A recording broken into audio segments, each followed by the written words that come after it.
Abrimos una nueva edición de Café Financiero con toda la información necesaria para manejar mejor tu dinero. Ya se encuentra, como siempre, Yamila Escala. Yami, ¿qué tal? ¿Cómo andás? Hola, Ale, ¿cómo te va? Bueno, Yami, vamos a hablar de un tema muy importante que deben tener presente, ¿no? Aquellas personas que tienen un perro peligroso, ¿no?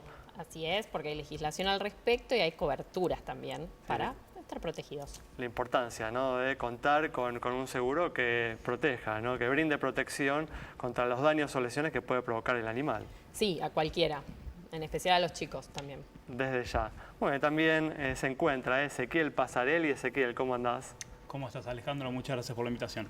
Bueno, con Ezequiel nos vas a explicar, ¿no?, cómo manejarnos frente al aumento del impuesto a los bienes personales que estableció el nuevo gobierno. Sí, tal cual, dentro de la ley de solidaridad, un montón de temas importantes y uno de los puntos más importantes de bienes personales, el aumento, qué hacer, alternativas y demás. Bueno, en instantes vamos a hablar sobre ese tema y en este otro sector ya me aguarda Soledad López. ¿Qué tal, Soledad? ¿Cómo andás? Hola, ¿qué tal? ¿Cómo estás? Bueno, vamos a repasar lo sucedido en estos días en los mercados de capitales. Dale.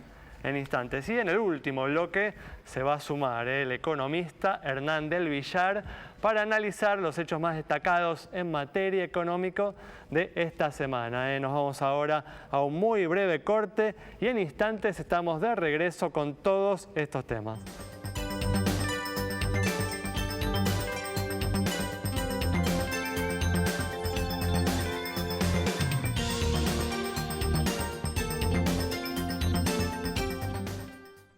Bueno, arrancamos entonces con lo sucedido en materia económica y en los últimos días el dólar se acercó en el mercado paralelo, en el mercado bursátil, a los 85 pesos. Los inversores mantienen la demanda de la divisa a pesar de que este precio se encuentra significativamente alto en términos históricos.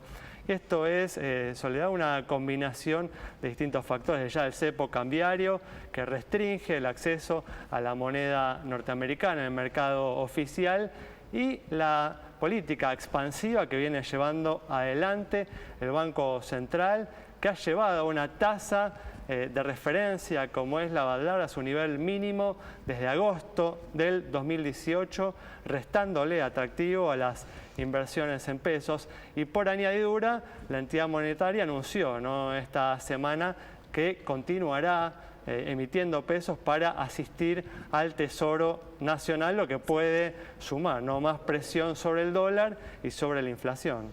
Sí, seguramente. Bueno, para mí, como bien decís vos, esto es como un conjunto de cosas que están pasando en el mercado. La baja de tasas hace que uno, si no encuentra un instrumento atractivo en pesos, se vaya al dólar. Tal cual. Me parece que a eso también le sumás, bueno, no hay ninguna novedad o avance acerca del tema de la reestructuración de la deuda. Bueno, el riesgo país llegó, ¿no?, a su nivel máximo en varias semanas el día lunes, ¿no? Exacto. Bueno, el día lunes que tuvimos caída de los bonos del 10%, suba fuerte del riesgo país, ahí también suba del dólar. No hay novedades sobre cómo puede avanzar y también tenés el tema de provincia de Buenos Aires, que ya le quedan días para ver si reestructura su deuda o a ver si aceptan justamente la propuesta de la provincia de Buenos Aires. Exactamente, ¿no? Entonces me parece que todo ese conjunto, sumado a una expansión de pesos que hay, hace que bueno, te vuelques al dólar mediante MEP o CCL para poder, a la espera, según, creo yo, de otro paso, ¿no? Tal cual, tal cual. Bueno, vamos a seguir analizando estos temas a lo largo del programa. Ahora vamos a cambiar justamente de tema. Vamos a comenzar a analizar cuáles son las opciones disponibles para amortiguar, ¿no?, el impacto del aumento del impuesto a los bienes personales. Bueno, un tema que circuló, ¿no?, ya hace algunas semanas es esta posibilidad, Ezequiel, de repatriar el 5% de los activos que uno tiene en el exterior para justamente evitar el aumento que hay en la alícuota para los bienes que uno tiene justamente fuera del país. Sí, correcto. Primero, para recordar un poco lo que básicamente pasó fue que teníamos una tasa del 0,25% y para aquellos que tengan bienes en el exterior pasa al 2,25%, por lo cual hay un aumento de un 800%. Entonces, Alguna de las alternativas, esta directamente vino primero con la ley y después en su decreto reglamentario, es la posibilidad de traer a la Argentina un 5% del total de bienes que tengas en el exterior. Hay que recordar que solamente se pueden traer lo que son activos financieros en el exterior, es decir, hoy por hoy, para los que tienen, vamos al caso extremo, un inmueble nada más en el exterior, no tendrían la posibilidad de traer nada a la Argentina. Pueden venderlo, ¿no? Por ahí en este tiempo que tienen y ahí sí traer un 5%, ¿no? Exacto, para 2020 podrían vender ese inmueble y con esos dólares que tienen en una cuenta bancaria en el exterior, traer el 5%. Pero para ellos, que al 31 de diciembre del 2019 tenían un inmueble, hoy por hoy no tienen ninguna alternativa. Estamos esperando la reglamentación de AFIP. Y justamente en ese sentido es lo que me imagino seguramente vas a preguntar, que tiene que ver con esta idea que se viene teniendo, lo que se viene escuchando, de que posiblemente la reglamentación de AFIP traiga una sorpresa y ese 5% que vos tenés que traer a la Argentina. Por el momento ha trascendido que solo lo podés colocar en una cuenta bancaria, ¿no? Correcto, o sea, hoy por hoy puedo traer ese 5% antes del 31 de marzo y dejarlo hasta el 31 de diciembre del 2020, 9 meses mínimamente, depositado en una cuenta bancaria de Argentina. Pero ahora se habla de una segunda posibilidad, a ver. Exactamente. Esta sería la posibilidad que sería por lo menos aconsejable o para alguien que tiene el dinero afuera. Mucho suspenso, a ver, dale. Sí, lo que yo creo es que hoy por hoy esta alternativa de traer el 5% y dejarlo depositado en 9 meses en un banco en Argentina poco atractiva, ¿no? Es muy poco atractiva. Entonces, ¿cuál sería esta opción que nos daría el gobierno? La opción que aparentemente va a traer el gobierno es, en vez de dejarlo depositado 9 meses en un banco de Argentina, bueno, poder afectarlo a una inversión inmobiliaria. Y ahí ya toma otro color la cosa. Toma otro color, ¿no? sobre todo para los argentinos que tienen tanto miedo a los bancos argentinos y no le tienen tanto miedo al ladrillo. Bueno, vamos a seguir a lo largo del programa hablando de otras opciones, como por ejemplo, mucha gente averiguó, ¿no?, por la posibilidad de cambiar su residencia fiscal. Me vas a contar en el próximo bloque eso, ¿no? Muy bien, Alejandro. Pero ahora vamos a brindar información, como dijimos, Yami, para todas aquellas personas que tienen un perro peligroso, ¿no? La importancia, Yami, de contar con una cobertura, ¿no? Bueno, hay una discusión de si son perros peligrosos o dueños irresponsables. Y acá podemos estar mucho tiempo hablando de eso, pero la realidad es que... O dueños peligrosos. También. Pero bueno, allí lo que sucede es que uno de repente ve a este tipo de mascotas que estamos viendo en las imágenes y dice, está comprobado que hay una posibilidad mayor de que ataque, en especial se ven muchas veces amenazados por los niños. Entonces, bueno, esto ya está legislado, ¿sí? Y en esta ley que existe, uno tiene la obligación de que si tiene determinado tipo de animales, de perros, ¿sí?, de determinadas razas, por ejemplo, pastor alemán, pitbull terrier, dogo argentino, gran perro japonés, más o menos imaginan cuáles son, pero allí las pueden consultar. Es que incluso algunos cruces con combinación que da parecido a, bueno, eso uno evaluará según el perro que tiene, es que tiene que cumplir sí o sí por la tenencia de estos animales, bueno, determinados requisitos, como por ejemplo una identificación, un registro. Pues ya, ¿esta es una ley nacional o es una ley que contempla algunos distritos del país? No está totalmente legislado a nivel nacional de la misma manera. Concretamente es de la ley, de la Ciudad Autónoma de Buenos Aires, es bien concreta al respecto. Y, por ejemplo, lo que se contempla, y es muy importante considerar, es que cuando uno tiene este tipo de animal, tiene la posibilidad de acceder a un seguro, ¿sí? Este seguro es una póliza de responsabilidad civil por daños específicamente a terceros. Esto puede traer gravísimos problemas si uno es propietario de un perro que lastima a alguien. De hecho, el sanatorio, por ejemplo, donde esa persona está internada, puedes intimar al dueño a presentar la documentación, y si uno no tiene esas documentaciones puede tener un grave problema. Entonces, Yami, no trajiste esto por capricho, no hubo eventos recientes, sí, desde ya, esto sí, era el disparador, hubo algunos casos puntuales, pero en realidad hay todo el tiempo, se reportan miles, arriba de 6.000 casos al año. ¿En serio? ¿6.000? Sí, Wow. de ataques, estos de los que son denunciados, porque vos pensás que por ahí, bueno, le agarró, y sí, pero le agarró y muchas veces, bueno, es algo de mayores consecuencias. Así que atención, porque por ahí uno no maneja esta información, pero si tiene este tipo de perro, tiene que adherir a la ley. Muy bien, cerramos así este bloque. Quédate con nosotros. En instantes estamos nuevamente con vos.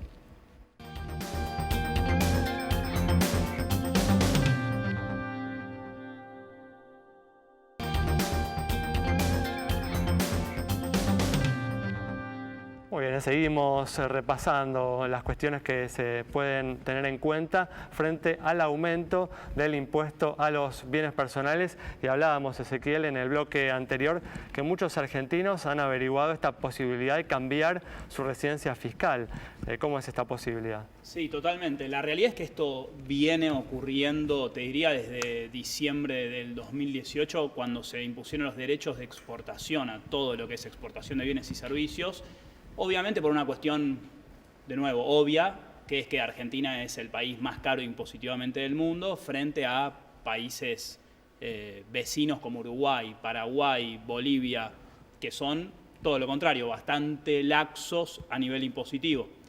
Entonces, para que tengamos una comparación, Uruguay uno paga bienes personales desde los $100.000, solamente se paga bienes personales, impuesto al patrimonio, por lo que uno tiene en Uruguay y no por lo que tiene afuera de Uruguay, a diferencia de Argentina, Claro. donde pagás desde los 2 millones de pesos, ese es el mínimo no imponible, que no aumentó con esta ley, y pagás por todo, tanto lo que tenés en Argentina como lo que tenés en el exterior.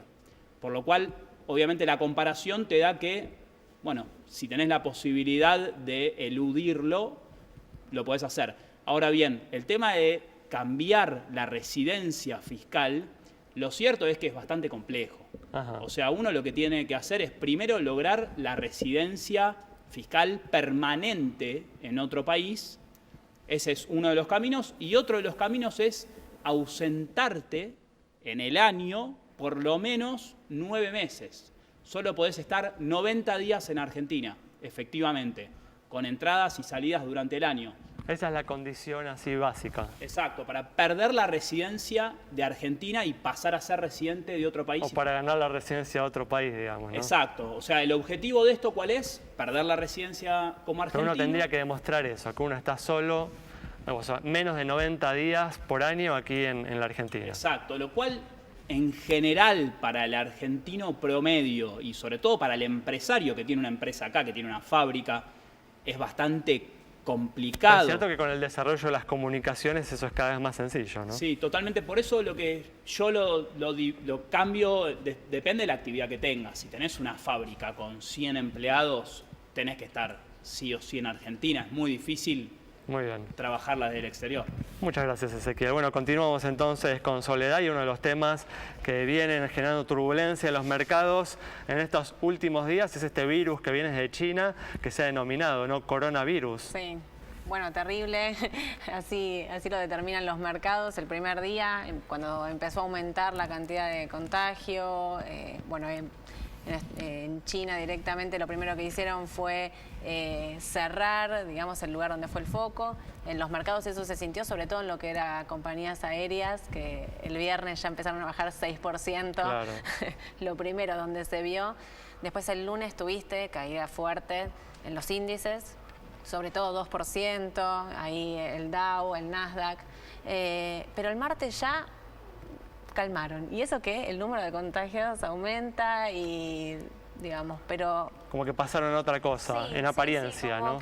como que estamos como a la espera ¿Viste? A pesar de que uno dice, bueno, esta vez, o sea, el PBI de China representa el 35% del PBI del mundo, digamos, o sea, Claro. no es un dato menor, que encima en esta semana, donde era una semana de alto turismo, digamos, porque era el Año Nuevo chino, dejen de consumir.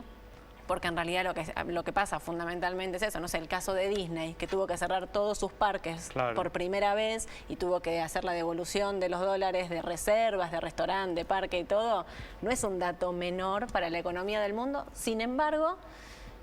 Una buena explicación la que estás dando de por qué, ¿no? Justamente este dato que parece de la salud impacta, ¿no?, en los mercados de capitales. Sí, por eso, porque uno dice, bueno, en realidad tiene que ver con el consumo de absolutamente todo. No sé, por ejemplo, se piensa mucho en Apple tiene su fábrica en China y entonces produce todo ahí. ¿Qué pasa si tuviesen que cerrar esa fábrica? Claro. Y no? O sea, el mundo entero depende muchísimo de China. Bueno, por algo cuando veía el tema de la guerra comercial con Estados Unidos generaba todos esos vaivenes. Tal cual. Pero, viste, como que fueron pasando los días y a pesar de que se sigue extendiendo, sobre todo en Europa y demás, el mercado se tranquiliza. Bueno, veremos cómo sigue Vamos esta a ver. cuestión. Muy bien, cerramos así este bloque. Quédate con nosotros. Al regreso vamos a estar dialogando con el economista Hernán del Villar.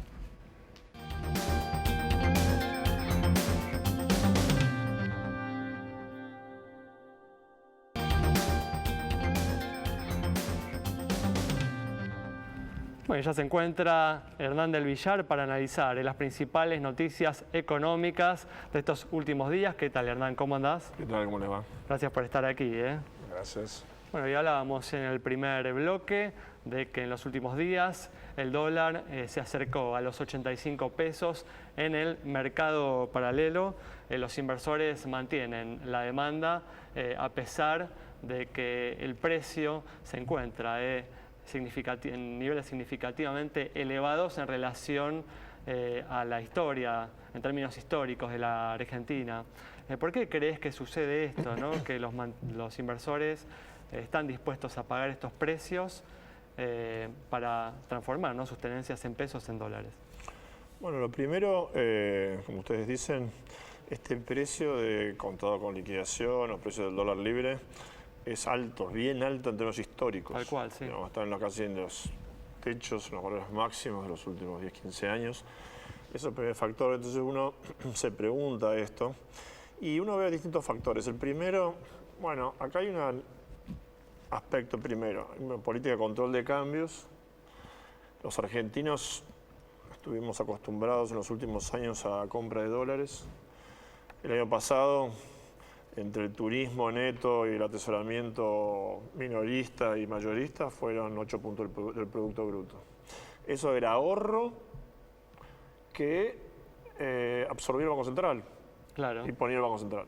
Hoy en día el Banco Central no está ahí, no compra esos dólares, uno no puede ir, por lo tanto son pesos más, menos, ¿no?, que buscan a lo mejor una alternativa, una porción de eso puede seguir buscando, a pesar de estos precios, esta costumbre y este hábito de estar dolarizando su ahorro. Y esto entonces sigue empujando el dólar hacia arriba. Claro, por un lado eso, ¿no? Por el otro, te ibas a mencionar otros factores Sí, también. yo creo que hay otros dos factores adicionales. Uno es la discusión, la negociación en funcionamiento sobre el tema de la deuda. Claro. Esto plantea el tema de la deuda, la relación de la deuda, es un tema muy importante para Argentina. Hoy hay incertidumbre sobre cómo esto va a terminar. Uno podría tener una mirada positiva que finalmente se arregla, pero esto es bastante a la economía del 2020, es un factor bien importante que va a ser a cómo evoluciona la inflación, cómo evoluciona la brecha entre los tipos de cambio, cómo evoluciona la inversión y la actividad económica, va a estar muy dependiente. Entonces esto hoy está incierto, hoy no están mostradas todas las cartas de las distintas partes, el gobierno tampoco muestra su juego y está en una actitud donde está tratando de sacar la mayor ventaja posible de esa negociación. En ese marco tenemos esta situación donde uno puede decir, bueno, Argentina puede ir al default, ¿qué va a pasar con eso? Va a implicar más brecha, expectativa de suba del tipo de cambio libre y por lo tanto compra. Y el tercer factor que nosotros decimos y pensamos hay muchos pesos en la economía. Claro, tal cual. Digamos, la realidad que la política del Banco Central en estos 45 días, 50 días, ha sido muy prudente. Ha habido, por supuesto, la política monetaria hoy, como ustedes leyeron en los lineamientos de la política monetaria que salieron ayer, publicados por el Banco Central, hay una necesidad y una actitud que no pasaba ante los años anteriores de abastecer y ayudar al tesoro. Eso como punto de partida. Pero en realidad todos estos pesos que antes se compraban dólares, que en general vendía el Banco Central, hoy están en circulación. Por eso justamente destacábamos, ¿no?, en el primer bloque que la política que viene llevando adelante el Banco Central, la política expansiva, ha llevado la tasa de interés Badlar, una tasa importante de referencia, a su nivel más bajo desde agosto del 2018. Obviamente esto le está restando atractivo a las inversiones en pesos. Sí, pero contra eso tenemos que decir que acá, obviamente, la política económica ha cambiado y la política monetaria ha cambiado. Esta política monetaria, ¿qué está diciendo? Esta política monetaria está diciendo que busca que las tasas de interés de los ahorristas no sean negativas. Esa tasa que hoy tenemos en 35, que es un poco bajo de 3, que es un quedado, ¿no?, negativas, que igual. Es un bajo de 3. El punto ahí es contra qué lo miramos. Es decir, ¿con qué inflación la miramos? ¿La miramos con el 4 de 3 y pico de este mes? ¿La miramos con el 4 del mes pasado? ¿O la miramos con menos de 3 que puede ser el año que viene? Las expectativas para los próximos 12 meses, ¿no? Sí, yo diría 12 meses.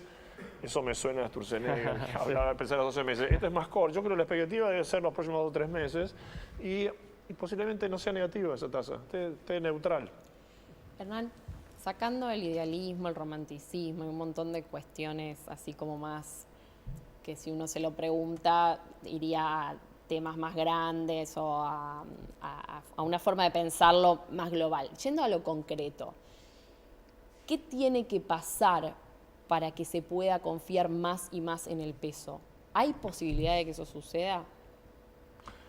La realidad que primero es un comportamiento de años, ¿no? Es decir, Argentina, no voy a decir nada nuevo con esto, ha tenido periodos de altísima inflación, ha tenido periodos donde no se han respetado los contratos de los depósitos, etcétera, etcétera. Entonces, hay un hábito bien ganado porque el que ha tenido pesos en la historia, con sus más y sus menos, ha perdido poder adquisitivo. Entonces, mirando para adelante, primero, es un tema que no va a pasar de un día a otro. Y yo diría, al comienzo uno diría dos cosas. Uno, que baje la inflación como tema. Y segundo, que el que tiene ahorro en pesos no vea que pierda día a día poder adquisitivo.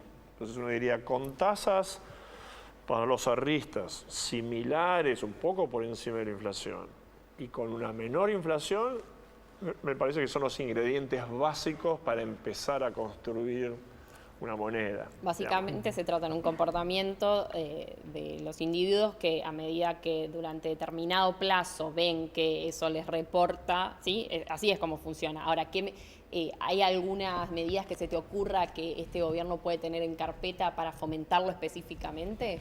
No, yo creo que no hay medidas muy novedosas. Es como, al revés, yo diría que son comportamientos en el tiempo. Más que mucha erraticidad de las medidas, es esto, que uno vea que sus ahorros se pueden mantener, ya sea porque lo tengo indexado, por inflación, y con alguna rentabilidad adicional, y es tiempo. Es que nos vayamos acostumbrando que no pierdo poder adquisitivo. Nos quedan unos 40 segundos. Te veo con una perspectiva positiva sobre el manejo que se viene haciendo de la economía. ¿Es así?